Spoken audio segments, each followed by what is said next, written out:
할렐루야. 1월 17일 월요일 원포인트 큐티 시간에 함께 하신 성도님들을 주님의 이름으로 환영하고 축복합니다. 오늘 하나님께서 우리에게 주신 말씀은 사무엘상 1장 1절에서 8절까지의 말씀입니다. 한 목소리로 합독하겠습니다.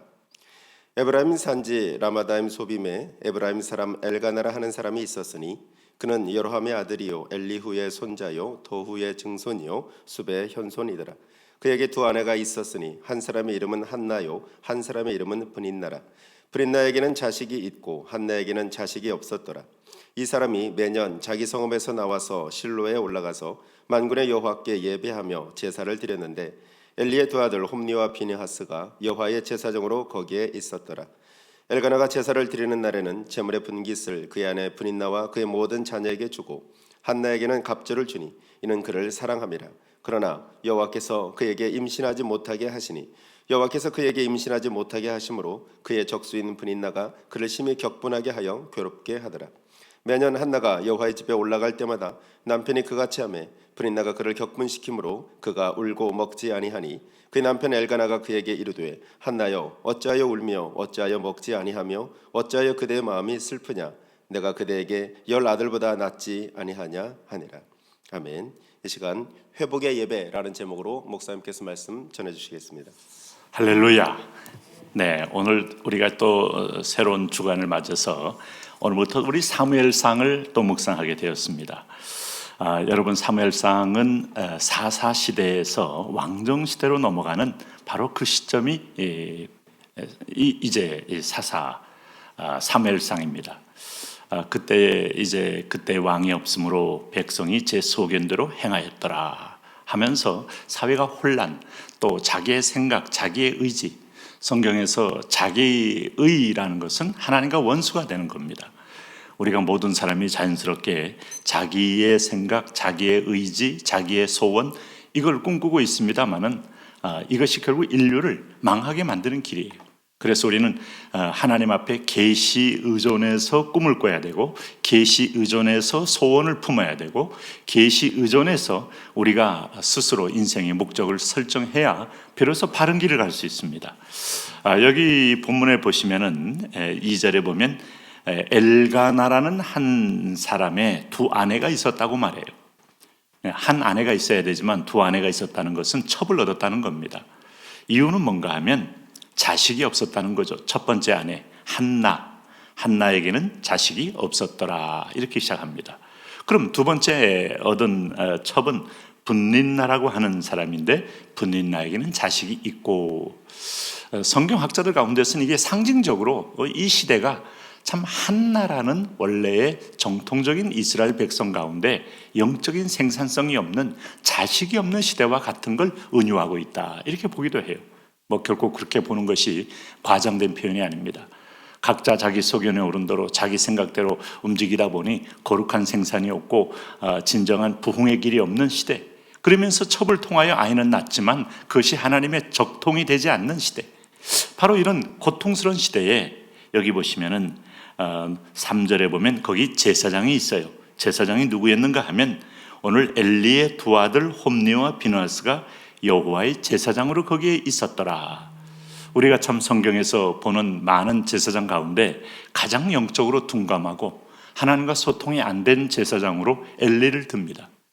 엘리는 그런 태도를 가지고 자식을 사랑하긴 했지만 그러나 자식들마저도 아버지의 모습을 뒷모습을 봐서 그런지 하나님을 경외하는 마음, 또 하나님을 두려워하는 마음이 없이 그들은 결코 하나님의 성전에서 아주 가증한 일을 행하다가 결국 전쟁터에서 비참하게 죽는, 영적으로 사실은 막혀있는 그런 시대를 아주 대표적으로 상징하는 모습이 오늘 엘리와 두 아들 홈니와 비느하스다.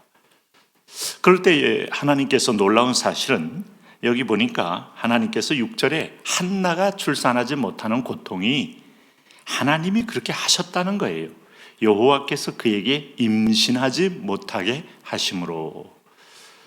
태 열매는 여호와께서 주신 기업이라 그랬어요. 태를 열고 닫는 것은 하나님이 하셔야 됩니다. 지금도 마찬가지죠. 두 남녀가 결혼했다고 해서 바로 아이가 그대로 태중에 임신이 되는 건 아닙니다. 정말 하나님께서 특별히 허락할 때만이 생명이 이제 잉태가 되는데 여기 여호와께서 임신하지 못하게 하심으로.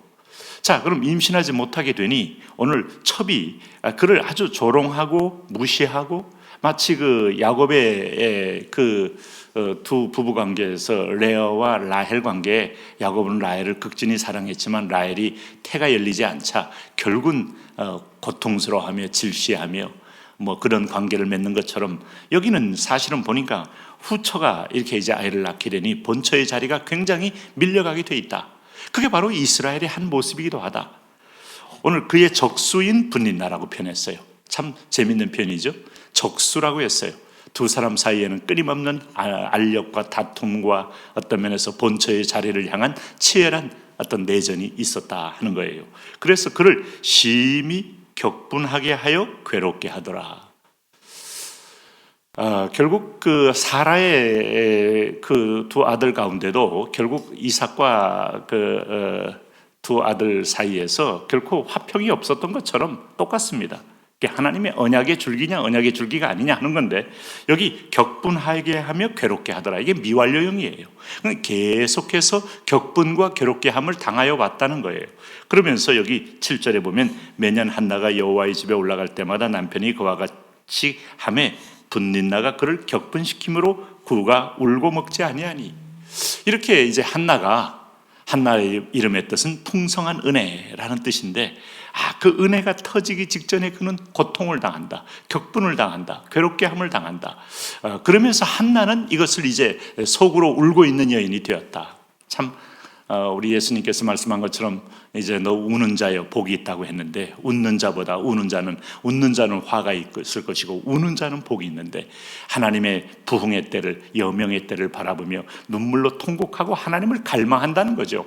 태는 하나님이 주시는 손길이기 때문에 하나님의 갈망이 있는데 여기 이제 8절에 비록 엘가나의 그 부인으로서의 어떤 모습을 은유하고 있지만 한나여 어찌하여 울며 어찌하여 먹지 아니하며 어찌하여 그대의 마음이 슬프냐 내가 그대보다 10아들보다 낫지 아니하냐 라고 말을 했어도 이 한나의 괴로움과 슬픔을 위로해 줄 어떤 것도 없었더라 하는 것이죠. 그래서 한나는 이것 때문에 이제 성전에 가서 기도하게 되는 겁니다. 자, 여러분 성경에 이런 이야기가 왜 있을까요? 어느 한 가정에 아이를 낳지 못한 한 여인의 스토리에서만 끝나는 게 결코 아니에요. 이것이 바로 그 시대상이고 그 시대의 이 풍성한 은혜가 어떻게 임하는가를 보여주는 하나님의 아주 드라마틱한 아주 이 가정사에 개입하신 하나님의 섭리를 볼 수 있어요. 오늘 그런 면에서 보면 여기 이제 4절 말씀에 엘가나가 제사를 드리는 날에는 제물의 분깃을 그의 아내 분린나와 그의 모든 자녀에게 주고라고 했으니까 이게 바로 하나님의 분깃, 집안의 분깃이 오늘 첩에게 다 첩과 그 자식에게 넘어가지 않습니까? 그러나 한나에게는 갑절을 주고 이는 그를 사랑하지만 그러나 여호와께서 그에게 임신하지 못하게 하시니 여호와께서 그에게 임신하지 못하게 하심으로 이걸 보니까 여러분 하나님의 특별한 어떤 이 가정에 통해서 사사시대를 깨우는 하나님의 섭리가 있었다는 것을 우리는 사무엘상을 읽으면서 확실하게 알게 되죠.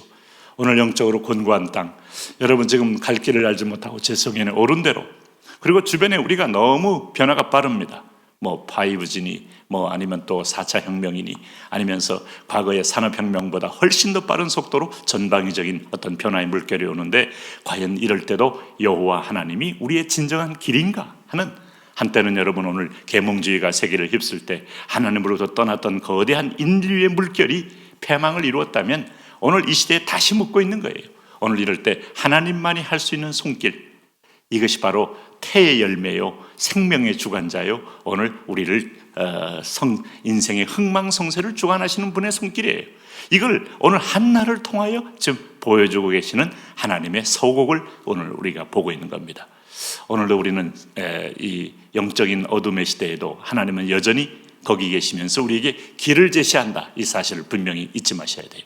오늘 사람들이 눈이 어두워지면 그 하나님 찾지 못해서 우리가 길을 잃는 거지 하나님이 우리를 길을 잃게 하는 게 아닙니다. 오늘도 각성해서 우리가 가야 될 바른 의의 길을 향하여 행진해 나가시는 복된 성도 되시기를 바랍니다.